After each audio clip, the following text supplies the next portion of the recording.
right, guys, welcome back to Robinhood Stock Market Watch List. This is our famous Facebook group that we absolutely love and adore. But we are planning on doing a daily meeting, and so this way, again, this is going to provide us some more insight of what the next day is going to be like, rather than doing it as a weekly thing. So basically, today's is going to be Friday the 10th. Just depends on what time zone that you're in. And so what we're going to talk about is basically what's going to happen before it happens. And one thing that we always like to look at first is economic reports. Economic reports always have the biggest impact on the stock market. So it only makes sense to know what economic reports are scheduled to happen. Now, we pull a lot of this information from investing.com website. You can also use the mobile application. I already kind of have it filtered so that way we see all the most important events, but there's nothing scheduled for the United States, but there are a few for Great Britain. And so we do see a couple really important ones over there, and it could affect us here in a few hours. So we're going to have to monitor pre-market a little bit. We can go to investing.com. That's another a great tool that we like to use on their platform, is utilizing the U.S. futures. A lot of applications don't update in real time, or just delayed, and so it's important that we are aware of what's going on in real time when it comes to this. And so the top three are the most important things, because we basically have our NASDAQ, S&P 500, and the Dow Jones. And so right now they're just slightly down, most likely because the Asian markets are slightly down. So but we'll have to kind of see what happens with these other ones, because these are very, the more rare the economic reports are, the bigger the impact is going to have on the on the markets. And so obviously we see these quarterly ones, and that's major. So this is basically saying that the GDP is basically showing a decline in economic growth year over year for the fourth quarter. And so and then the month for December looks like it's down too. So that could provide some more volatility for the United States market. Now it's also important to know when our president or the White House is going to speak or schedule something, and so usually the best website that I've been able to find is this one, the ba.se. It's like fact based, but there's a dot in between the BA and the SE. Or you just Google it, type in the president's schedule or Joe Biden's schedule, and you should see this page right here. Now this page just updated. It updates every midnight Eastern time or 9 p.m. Pacific time. So it is absolutely vital that you bookmark this website, that way you check it every time that it updates. And so there's two things that we need to see or define, is basically anything that has to do with a press briefing.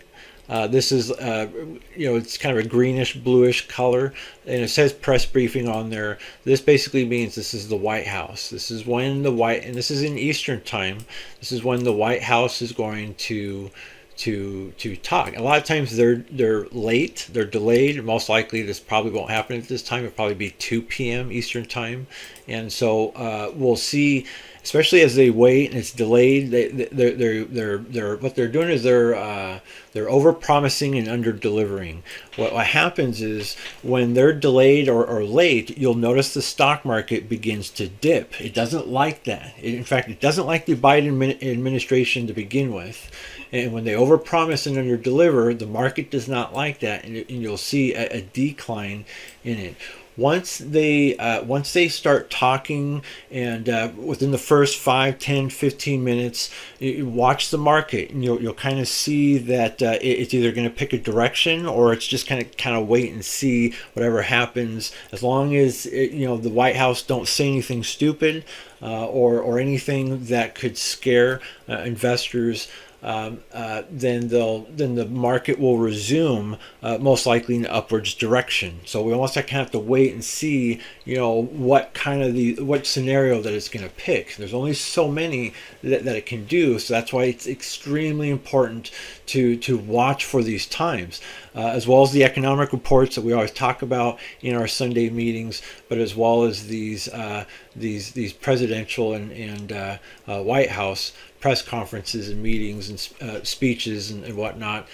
So from the top, we see, President receives, his daily briefing. We have an in-town pool call time, so that doesn't mean anything. So the next one is the president and the vice president welcome the nation's governors to the White House during the National Governors Association winter meeting. So it says East Room. So most likely this is just for show. He's probably not going to say anything really or take any questions. And so, but we could see a little bit of volatility there, but most likely nothing. It's usually the press conference. Anytime a journalist has the opportunity to ask them questions, that can result in an answer that the investors in Wall Street don't want to hear. That could create or maybe they could say something that could. Where investors do want to hear, especially if they start talking about the economy or creating jobs or what certain companies are doing or what they're investing into, whether it be infrastructure for the electric vehicles, or maybe they're talking about Lockheed Martin. Maybe they're investing how Lockheed Martin's doing all this stuff for our military or for selling things to other countries, and which there's been a lot of talk of that right now. And so when they mention them, even like Ford Motor Company is building new factories. They're going to have hire 4,000 new jobs, blah blah blah. And so when they mention a company, investors and the journalists are going to focus on that, and you'll notice the stocks, that particular stock will start to trend out of nowhere. So it's important to know what's going to happen before it happens, but also what's going on when it's happening. And so what we need to do with this time, if it's the White House, we go to the YouTube website, we type in White House Live.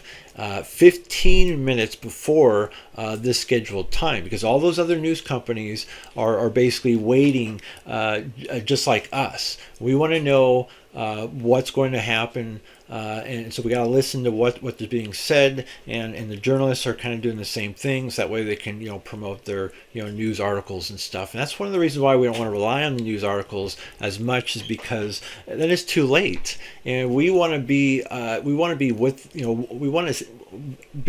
with the situation that's going on at the same time as the journalists and the news companies are receiving it.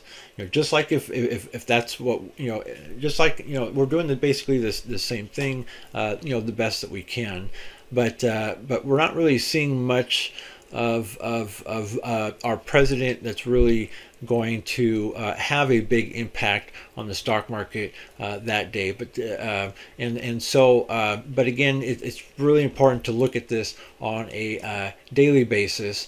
Now, as a reminder, we're still going through a lot of quantitative tightening. If you're not, we also call it QT for short. If you're not sure or not familiar with what quantitative tightening is, it is when the government's selling stocks. It's definitely not something that they're announcing or really talking about. You're not going to hear it really anywhere because they don't really want you to know about it. It does create a massive amount of volatility because the government is selling billions of dollars worth of stocks at a time. And this is the schedule right here.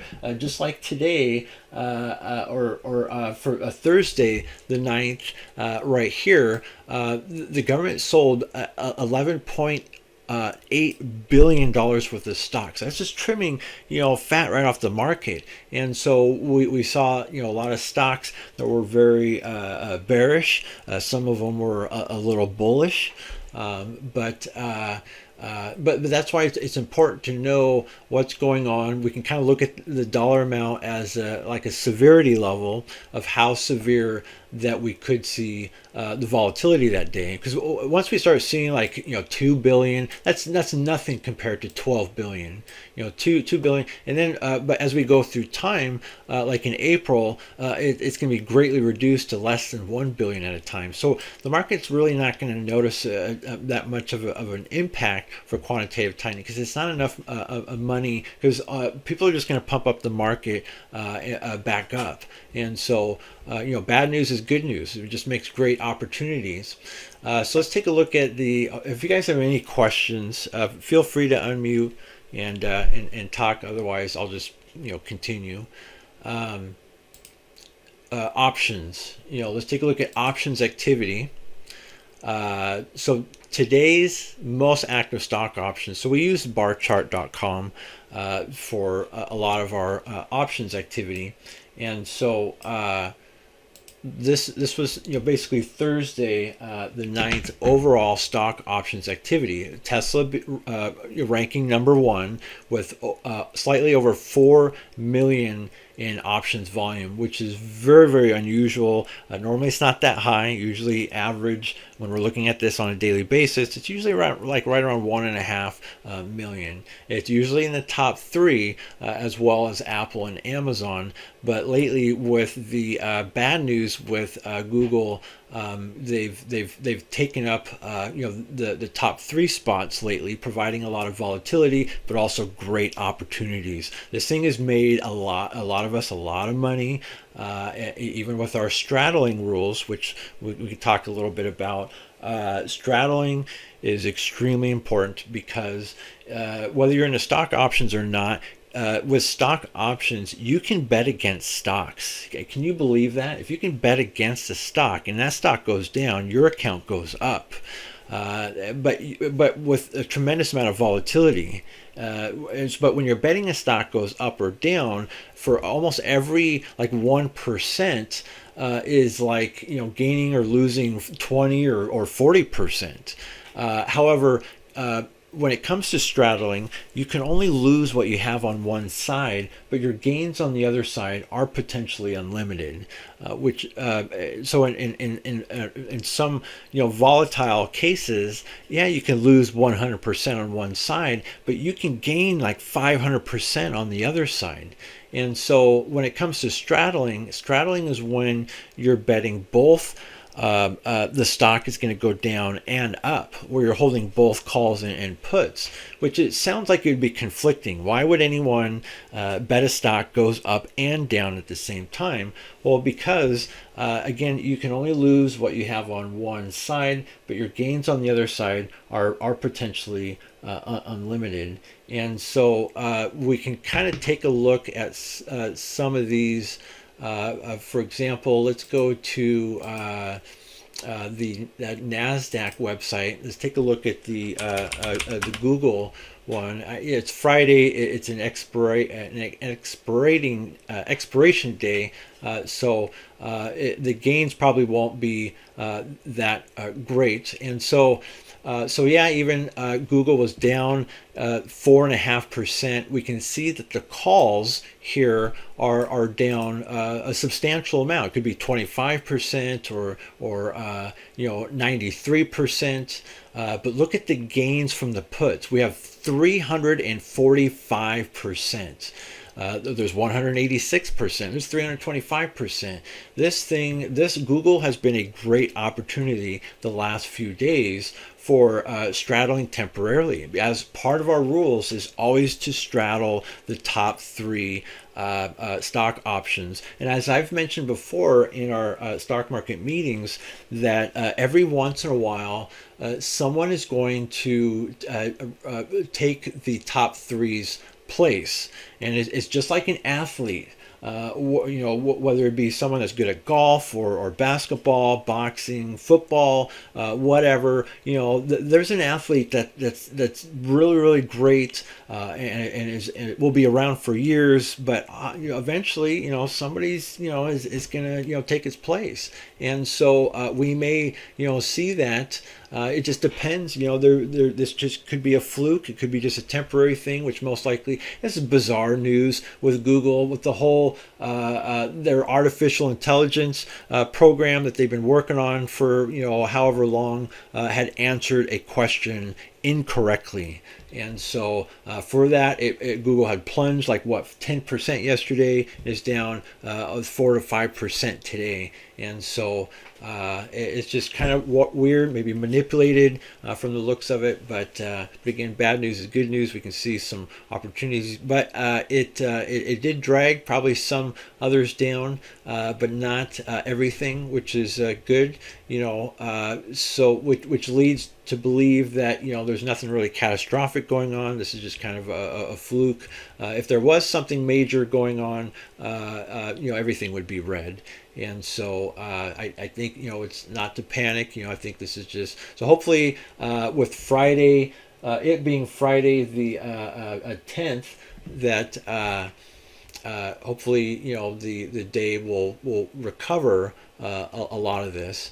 And so, but by looking at this, though, again, it's always good to follow the money. That's one of our pro rules, is to always see where people are investing their money. I mean, yeah, we can use social media to get opinions and ideas, but sometimes we like to see where people are putting their money. And so with Tesla, we see that we have almost 58% are betting Tesla is going to go up, whether it be this current day as well as going into the next trading day, where 42% are betting against Tesla. Same thing with Google. We have nearly almost at 70% with Google betting that Google is going to go up tomorrow, as well as 30% betting against Google, betting that now you can utilize this as maybe a call and put ratio for straddling. So if they're doing 60% calls, 40% puts, that would be a great ratio to buy. And that basically means where, let's say, so if you wanted to do that, so that means that you would buy 6 calls and 4 puts. Or cut that in half, you would be 3 calls and 2 puts.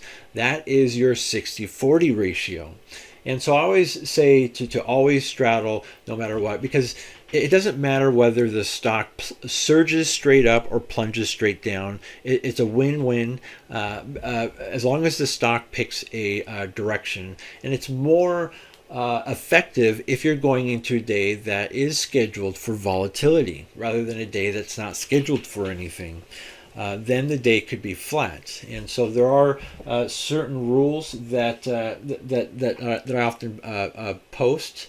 I'll see if I can find them really quick. That way we can talk about the important straddling rules and guidelines. Now, every professional trader and investor specializes in something different, and so it's nice to be able to see what people's rules and their guidelines are. That way you can kind of pick and choose little bits and pieces of it. And so but I have learned from lots of different varieties of professional traders and investors, and so by utilizing all the best guidelines and personal rules, I've basically summed it up to a very basic amount. Everything else is just kind of whatever, but these are really the foundations of trying to maintain success. and consistency. Because we always want to move forward, not backwards. And so we see a lot of people that are always trying to, one step forward, two step back, and no, we always want forward, and then and just keep moving forward. I mean, so if straddling, if the day is flat, usually it's either wash or you could be down a little bit. And that's why we have these certain rules, and we'll talk about them. Rule number one, it says always straddle heavily in the top three stock options.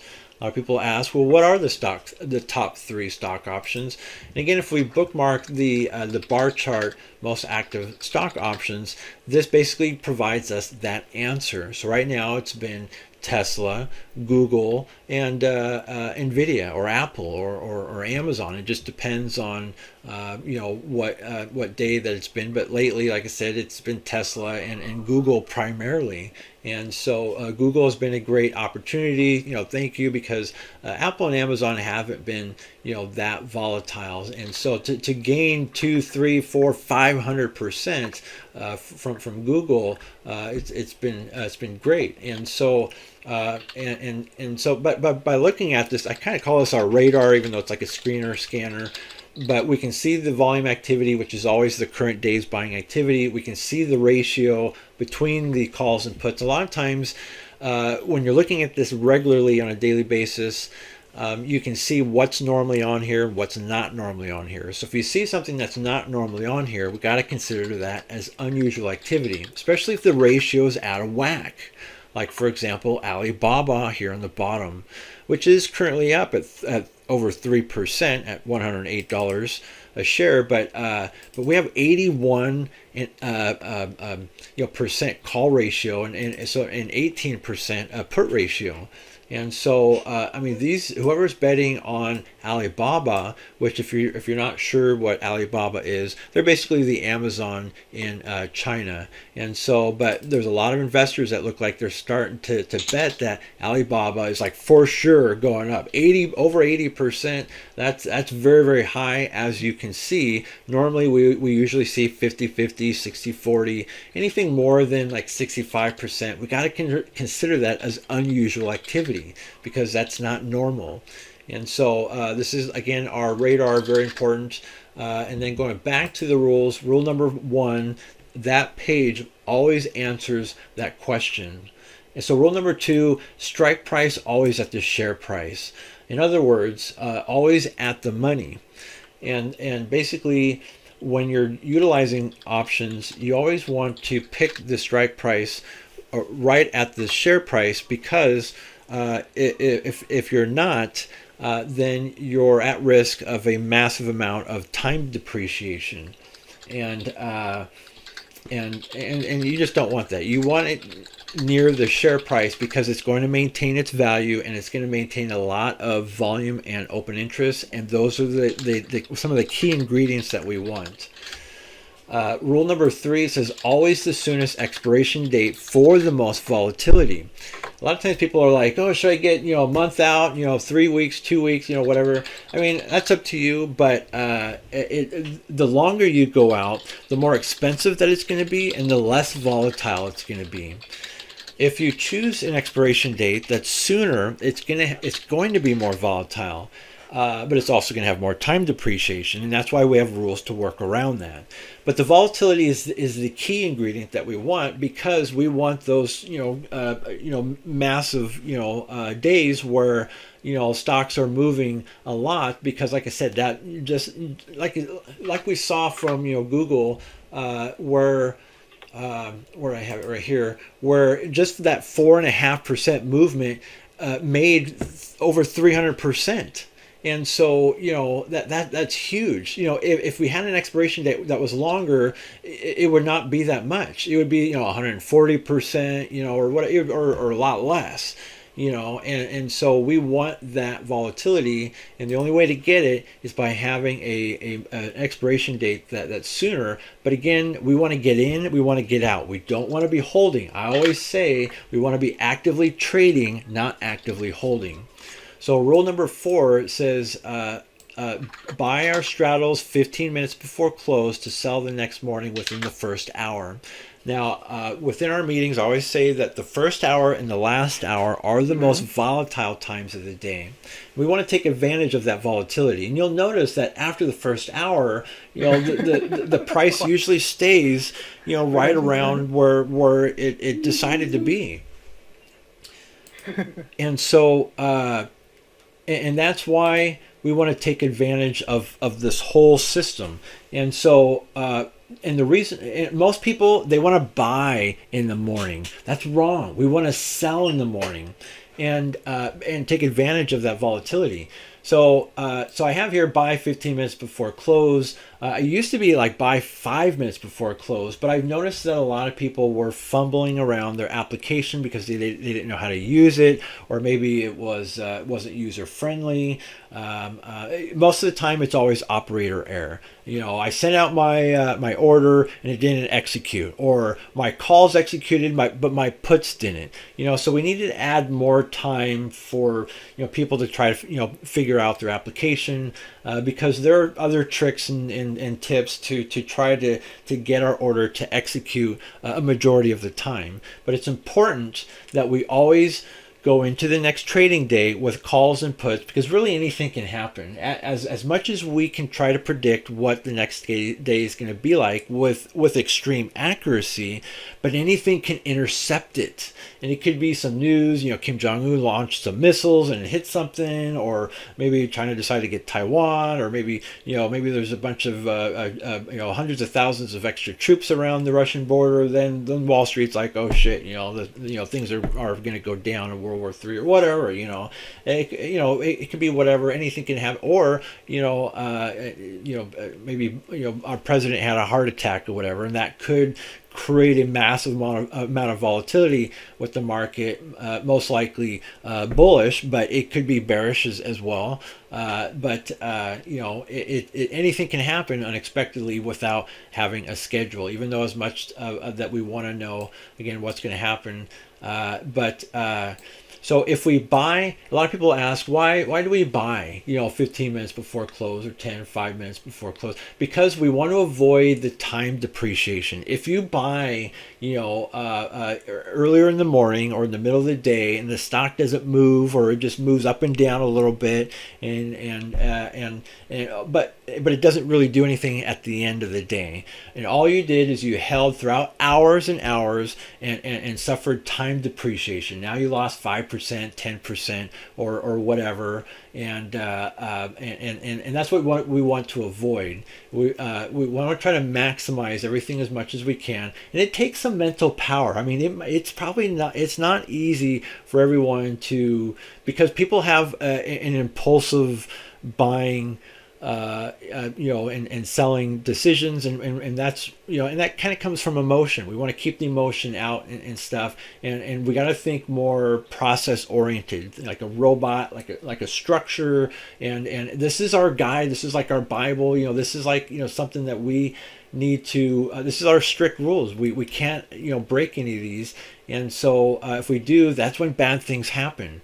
And so if we just buy right before close, then we can avoid time depreciation. We're ready for the next day to sell, and it's like beating around the bush with day trading. It's a way to kind of kink the system, because day trading is usually you buy and you sell the same day. Well, now if we buy the day before, we can sell the next day. We can do that over and over and over again, because it's considered as a swing trade. We have unlimited of those, no matter how much is in your account.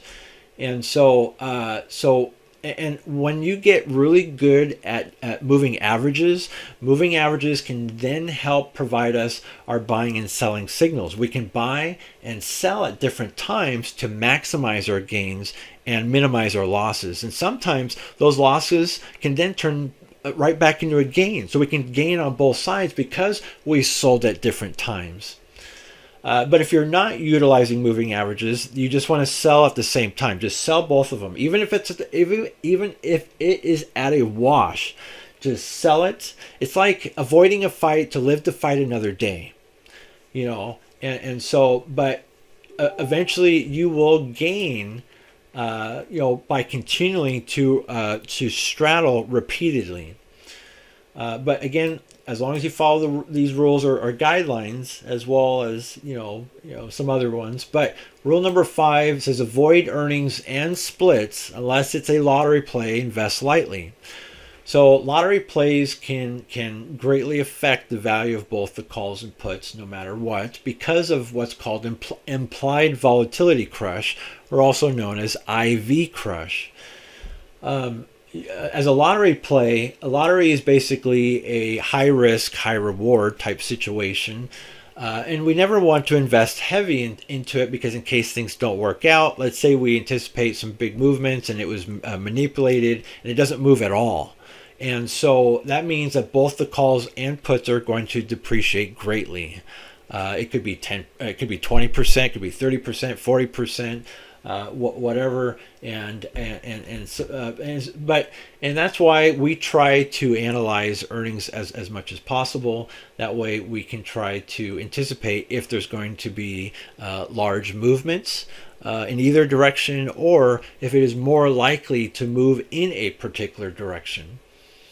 And so, but the top 3 are stock options are the ones that we do invest heavily into, as long as those don't have earnings. Those are the only times we avoid the top 3s if they are earnings. Then we go with the other ones that don't have earnings. Definitely splits, not at all, because those are guaranteed to always be crushed no matter what. But earnings, again, I mean, even though we talk about them a lot in our group, they are very, they can still be very, very beneficial, and usually it is for the majority. So rule number 6, avoid straddling throughout the middle of the day to minimize your time depreciation, which is something that we've talked a lot about. If you decide to hold after an hour, again, you are definitely at risk of more time depreciation, because usually after 1 hour after the stock market opens, the stock usually gets to its destination, and so continuing to hold past that, it just all depends on its trending direction. If you're utilizing moving averages and it's still trending in your favor, then you hold until until further notice, until the moving averages provides our selling signal. Otherwise, if you're not using moving averages, you buy at the same time and you sell at the same time. Just don't try to be a hero or something. And so hopefully, that, makes sense. If you guys, again, have any questions, feel free to unmute. You can talk, whatever that you feel like. But also, I wanted to remind you that there is a holiday coming up, not next week, but using our stock market calendar, February, Monday the 20th is President's Day. So stock market will definitely be closed. It will be a 4-day week or a 3-day weekend. And so that is usually very bearish for Friday the 17th, and it will be very, typically it's very bullish for Tuesday the 22nd. So again, always know what's going to happen before it happens. So we got that covered. U.S. futures still there.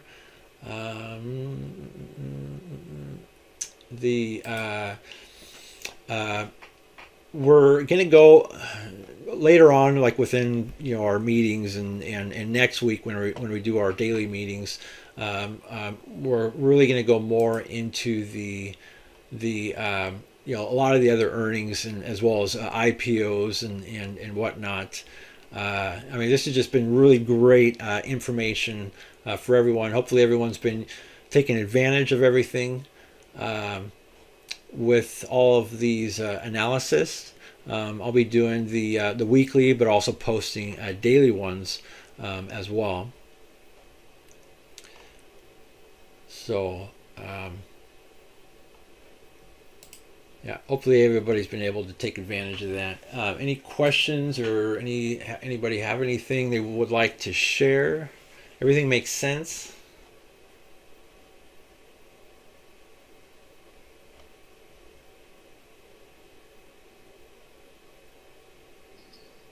Yeah, I've found everything extremely helpful that you've gone over tonight. I did have issues with the video, but I did my best to listen to everything you were talking about. And do you think Google will still be making big moves like that for a day or two, or They're starting to mellow out a little bit, but with using the that Nasdaq website, I'm trying to find it here. We can kind of see where people are betting. Yeah, we saw that the with Google, like nearly 70% are buying calls, but it's like, what calls are they buying? And so that's where we can tune into the Nasdaq website to see what are they buying. And so we can see that out of the most active Google calls and puts, they're buying this $100 call strike price. And it has currently 175,000 in options volume, which is a lot. In fact, that might dominate the entire system. So let's go back to the bar chart website. We'll go to option volume leaders. This tells us out of the entire system which stocks were very active. And we do see that, which I don't know why we're not seeing that one on there.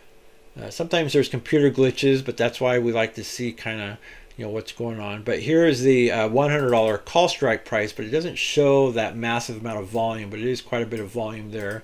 But we can see some individual stuff here. But let's go back to the Google here. Yeah, that's a lot. But yeah, we see a lot of other strike prices here. Some of these are not very valuable. We have basically a $2 strike price, or a $2 value there, $9 value there.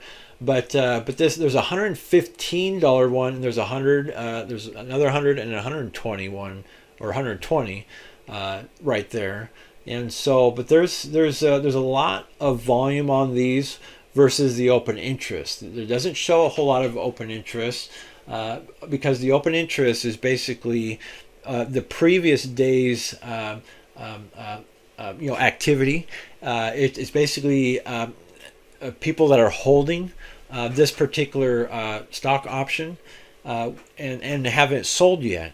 And so we can see that, let's say that we have 11,000 people that are holding the stock option. Well, now as of today, we have 74,000. And so usually if the volume is less than the open interest, that could be a blend of both selling activity and buying activity. But if it's way over the open interest, then we know that that is a very large amount of unusual buying activity. And so there's a lot of people that are, and this is just almost worthless. $103, but it's cheap. $2 a share right now. If it goes from $2 to $6, that's 200% gain. So there's people that are doing and that's just very, very risky on that. I don't definitely recommend that, but unless it's a lottery play, where again, high risk, high reward. But again, we always want to stay consistent. We want to stay focused. We want to stay on a structured path. We always, we don't want to mess up. And so,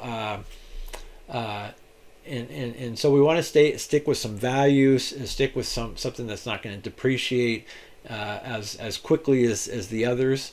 This one was down 36% versus 95%.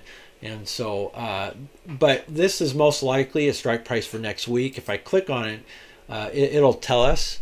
It says right now, data not available, which it was, but it just may be because we're overnight now. But most likely that's probably a strike price or an expiration date for next week on Friday. So a lot of investors are betting that Google is going to bounce back up. And a lot of them are betting, again, they're betting that it's going to bounce up, on Friday. And so, but looking at the puts, we can see that there's not a whole lot of activity on puts. There's a decent amount of open interest. But the volume, we have around 28, 27,000, 24,000. Unlike the calls, we have like 45, 52,000, 74,000, and then 175,000. And so, that's just a lot of calls activity. So, again, Google has is basically with the call and put ratio. I would say Google has nearly anywhere between a 66 to a 69% chance that it's going to open in the green, and it's going to stay in the green. But to be determined. Yesterday Google was down significantly, as we mentioned a little while ago, about 10%, and so it was down about half of that. And so it is possible that it could still be down half of this. It just depends on what the market's doing, but I believe if the market is pretty strong and most everything is green, I think people are could possibly start pumping up Google. So, but to be determined. But like I said, with the ratio, let me try to get back there. It's looking pretty bullish.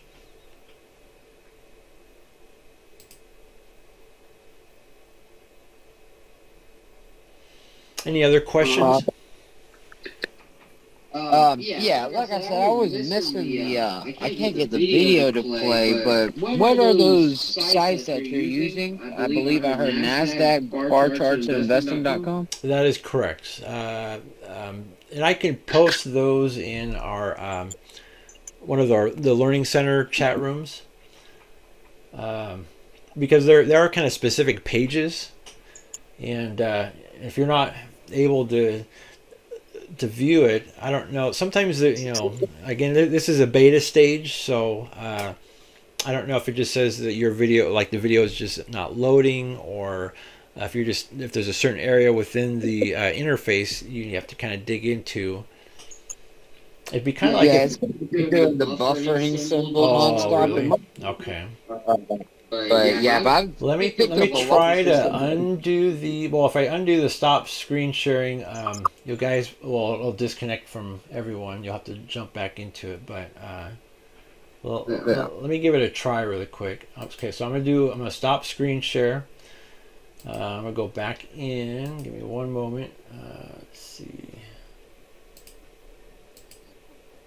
Okay, so I'm back in the screen sharing, so you guys will have to go back in there and pull up my screen. Hopefully you can see it now. It's still buffering. Yeah, it's still buffering for me too. Aw, man. But I can go on the sites and look at a lot of the visuals you're describing on my own. Oh yeah. Like I said, I'll post it on the in the chat room here. Let me do that here. Well, what Learning Center are you in? Are you in 1 or 2? I've been in both, just following both conversations, honestly. Okay, so I'm gonna post it in. So this is in number 2, and I'll do 1 as well. Ooh. So that one is the most active stock options. So there's that one. This next one is going to be the President and White House schedule.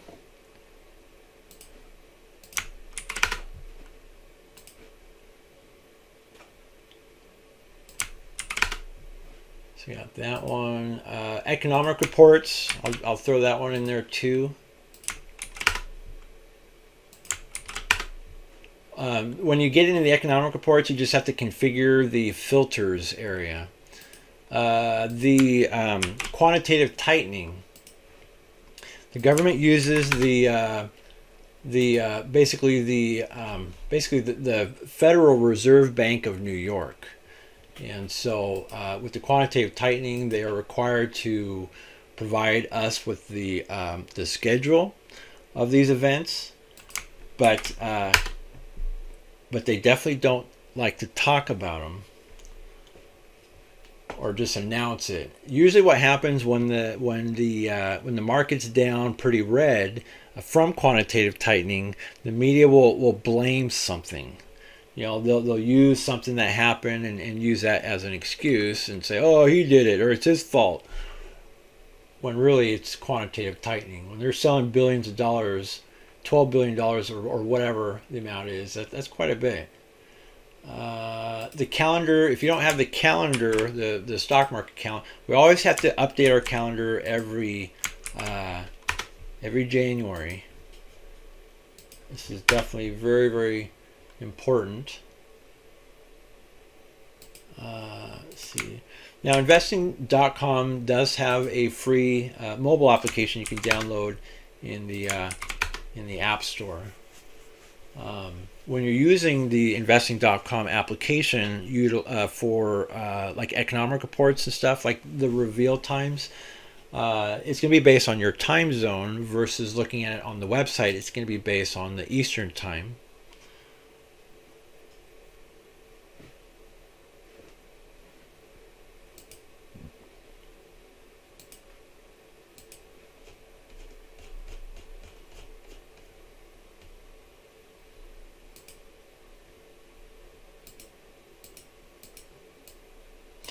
So for Friday, try to zoom in here a little bit.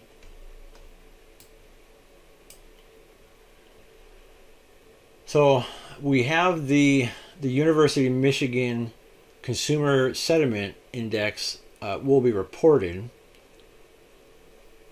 tomorrow about 10 o'clock Eastern time. So that's 30 minutes after the stock market opens. So let's see if that is somewhere else in the economic reports here. Let's go with these other ones here. Oh, there's too much here. Let's tone it down. We'll have a 2 stars and a 3 stars because nothing popped up on the. So there it is right here under. This is a medium, moderate volatility expected. So, but we can also look at the forecast. The forecast, when we're looking at this, can really help provide us an idea if the day is going to be bullish or bearish. Now, if you're not sure what these reports are or how it can affect the market, it says it. It says it right here, what it is and how it'll affect the stock market, or at least the U.S. dollar. Sometimes, good news can be bad news, or bad news can be good news. But the number is expectation is part of the overall index. A higher than expected number should be taken as positive to the U.S. dollar, while a lower than expected number is as negative. This is the final number, and so it's basically saying that it's going to be more than the previous. So it's saying basically it's telling us be prepared for bullish characteristics, and so unless the Wall Street investors are hoping that it goes down to help fight inflation or whatever that the government's trying to do, then bad news can be good news or good news can be bad news. So it could play or have an opposite effect. And so, but it's always best to try to stick with the majority of the time, and that is when the market will react to this, the forecast versus the previous. And again, the forecast is higher than the previous, so it's saying that be prepared again for bullish characteristics. Now, there are some other minor events going on. Fed Waller speaks, but it's not the Jerome Powell. Again, he would have a much higher impact on the stock market. So be prepared for some volatility 30 minutes after the stock market opens tomorrow, and then there's a couple other earnings going on during the pre-market. Enbridge is one of them, or ENB for the ticker, is expected to move around 4%. and Spectrum Brands, or SPB, they have earnings as well. Both of these are basically going to have about a 50-50% expecting an earnings beat. But Spectrum Brands is expected to have about a price moving around 5.5%. But the big one that we're probably going to hear a lot of on the news is the Taiwan Semiconductor Company, and they basically produce the majority of the world's supply of microchips. And so not only do we have that company, but we also have again it's located in Taiwan, and and we have the issue with China and Taiwan right now. So it's always kind of an interesting subject, but microchips have been a very interesting thing lately because people just haven't really been buying computers lately. A lot less people are using desktop computers and laptops. They're just using tablets and whatnot, and they're keeping these devices much longer than ever before. So, but we are expecting a price movement between 3 and 4%, or maybe even a little more. So it's going to be a little volatile. Now, Apple looks like that Apple is, I think they're paying out their dividend. So we could see quite a bit of volatility with Apple. It says the company announced on February 2nd that they are raising their dividend payments for the 21st consecutive year, and so that's good. That's a good sign for growth. It also helps in provide incentives for investors to buy shares of Apple and to hold. That way, they'll continue paying a dividend every 3 months, and that has a bullish reaction because it helps pump it up, and so. So Apple is definitely going to be on our pre-market and radar as well as throughout the day. So hopefully that makes sense. We're definitely going to have another meeting this Sunday. That way we'll talk about what's going on next week. Anybody have any questions or want to bring anything to the meeting?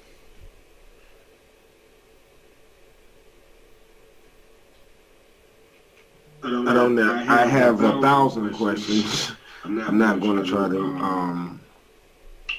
get them all out. I would like to say that I appreciate the meeting. I like the meeting, so I'll be back to it. Absolutely. Yeah, and all this video will be uploaded to our YouTube channel, so that way other people can watch. And if you missed the video, at least you'll get the visual part of it. Thank you. I took a lot away from this meeting too. I appreciate what you do, Carlos. You're the man. Yeah, absolutely. Thank you much. I want to definitely continue doing this. So, again, the more we learn, the more that we're going to earn. And the stock market has the potential to provide all of us an unlimited income. And so that's a huge, big thing. It's a good life-changing opportunity that's just right there in front of us. But it works better if we're doing it as a team rather than going with some paid platform. All they're going to get is new people with very little experience. We do a free thing here, so that way we get people with a variety of experience. There's a lot of people that have been here for 5 years, 10 years, or been trading for 5 years, 10 years, 20 years, 30 years, and so on. And so again, every pro trader specializes in something different. It's just a great honor to be a part of this team. And so so hopefully this helps, and we'll see you guys next time.